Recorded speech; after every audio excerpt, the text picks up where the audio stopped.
moving on from what was discussing commercial kitchens mainly, I think as well it's just good to know what sort of simple measures you can have in place to stay safe at home and have fire prevention in your home as well. More like? What if I'm at home now and I need to... I'm watching this and I'm like, I want to have a little look around and go, what are the main things I should look for? I think check what's in your boiler cupboards, where your boiler's stored. Some boilers obviously are freestanding on a wall in the kitchen, fair enough. But then you have these ones that are in the cupboard, like a boiler cupboard or something like that, where I can guarantee there's a lot of other items stored in that cupboard. You roll in it. Yeah, toilet roll. It's the ideal clothes dry in a cupboard. Yeah. But you're putting something in there that doesn't really need to be in there. At home, we're not tied by needing pat testing. I'm not saying people should have pat testing, but it's just being aware of that kettle that you've had for 40 years or whatever, that it could be coming towards the end of its lifetime or something. It's just not being paranoid in your own home, but just being aware of things that are in your home that could, like such as the storage of a, say you've got an e-bike or an e-scooter or something like that, the storing of that battery. Yeah. You wouldn't store it in your shed because it wouldn't be convenient, but you're going to be storing a potential hazard in your house. It's just being aware of the things that you could do to mitigate the chance of something happening with that. Smoke detectors are a good thing to have in a home. Not every home needs them because of the size of a home, the amount of people that live in the home. But if you had the opportunity, I know the fire brigade do where they'll come out and do a survey and things like that and see if it's recommended or it would help the home be safe with that. You've seen it where there was a boiler, wasn't there? There was a boiler, an electric box behind a shower in a house. Yes, the main electric box, switch box was in the bathroom, in the cupboard with the boiler, and you weren't able to shut its cover because the boiler must have been put in after the electric box was in and the flap had opened and the boiler had been pushed in so the flap couldn't shut. Oh God. I mean, that's just had the ultimate combination. Bathroom, water, couldn't cover the box. So what would you recommend as any measures in the home? Yeah, weird one, which is not really fire safety, just safety in general, but a carbon monoxide detector. Yeah.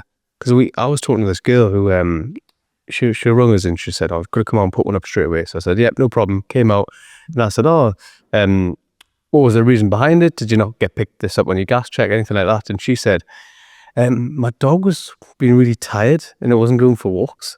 And she said I would come in and from work and I'd be really tired, so I stopped going to the gym and I started going to bed. And she said she started Googling side effects and it was carbon monoxide leak. Wow. A carbon monoxide leak in my boiler. It was making that dog so tired and sleepy, not wanting to go out, and her not wanting to do anything, feeling tired all the time. And then soon she was out of the house, she was fine. That was it. So it's just scary. But for these alarms, like 20 quid. I know. We think like battery powered, last 10 years, screw it up, it's good to go. And if you've got an engineer coming out every year to do your boiler maintenance, Yep. I could guarantee if they're worth the metal, they always ask you if you've got... It's part of the check. Yeah, there you go. They should have it. Like. So there are them things. We mentioned the fire blanket earlier on. Yeah. It's a little item that could possibly stop a big thing. Again, there's buttons to buy. Yeah, exactly. I think Louis asked this question not too long ago, didn't he? I seen that. I think so, yes. About sprinklers and suppression systems or mist systems in residential homes, because I know in Scotland they started putting them in when the building was over a certain height. But what we found the other day, as I was doing a survey for a fire alarm, and it was a 7-story building, 1 staircase, and it had 7 flats, 1-inch floor, and they had to have a mist system in each of the lobbies. So that in the event of a fire, this mist would obviously comes off the water mains and would suppress any fire within that. They also had to put a smoke shaft in the building. They had to put a dry riser in the building. They had to put a fire alarm in every part of the building. And there was something else I remember that was weird. Where they had to go. Basically, this building was just, because it was a single staircase, it hit all the criteria. Yeah. It was like, right, it's over 6 stories, it needs a dry riser. It needs a suppression system in the mist system in every of the lobbies. It needs a smoke shaft. AOV, that was the other thing, yeah. Because it's one shaft, it needs an automatic open vent. It was just crazy. But they are coming more and more and more because they are obviously rapid knockdown again with the mist. And that staircase obviously led to just one exit. Yeah. Yeah.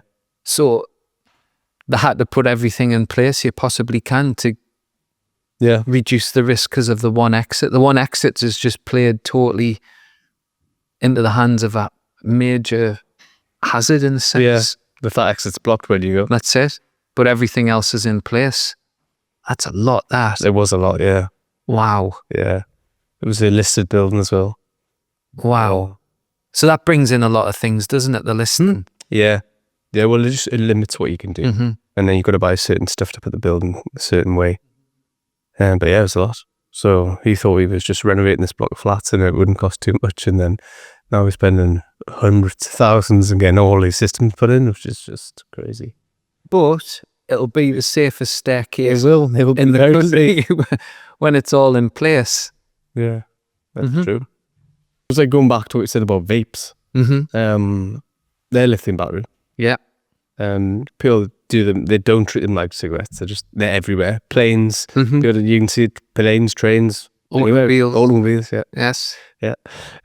All over. People never stop, do they? It's just constant thing. Indoors, outdoors. Even though people set designated areas, you can always have a sneaky one somewhere. It seems to be everywhere, isn't it? And with them, the thing is, you could have the safest room in the world, but as soon as that comes into that room, that makes that room, well, no, I'm not saying it's good, like... The gas, poison. Yeah, yes. Yeah. But gas. A bit like a portable heater. You put a portable heater in a room that's never had a portable heater in it. Yeah, reducing the risk, aren't you? And that's what you're doing with the vapes.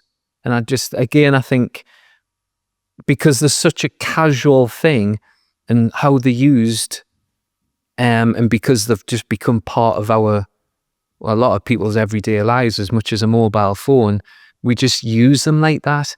Like them, say, laid on the side of a bedside cabinet, or they're just with us, they're next to us all the time. And I think, again, it's just the risk factor from them. It might never happen, but I think there's things that we can put into place. Like, say, garages with mobile phones. You shouldn't use your mobile phone in a garage or have it like nearby in a sense. And I think that's not necessarily because the fact that the mobile phone may do something in that moment. It's just that garages just wouldn't want to take that risk. So why have it? Just say, no, we're not. Well, it's to say, there's also loads of cheap ones out there, isn't there? That's the thing. From dodgy places, dodgy online shops and stuff where they're not going to be, it's checked, they might have battery leakage, they might have anything really. And obviously the more, there's the massive market at the moment, aren't there? So there's more and more people going to get these knockoffs. And you're absolutely spot on with the damage aspect, because they're carried in pockets, they're carried in bags. It could just take that one slight knock and you might not even notice it. Your legs on fire. Yeah. And that's it. It smells of cherry. Yep. Sure. Well, thanks for watching us, guys. Obviously we're going to be here next month as well. If you want any more information, drop us a comment, like us, subscribe. We're on obviously Instagram, podcasts, Spotify, anywhere you can find either Safety Sparks or Crusader Fire. Thank you very much. Thank you.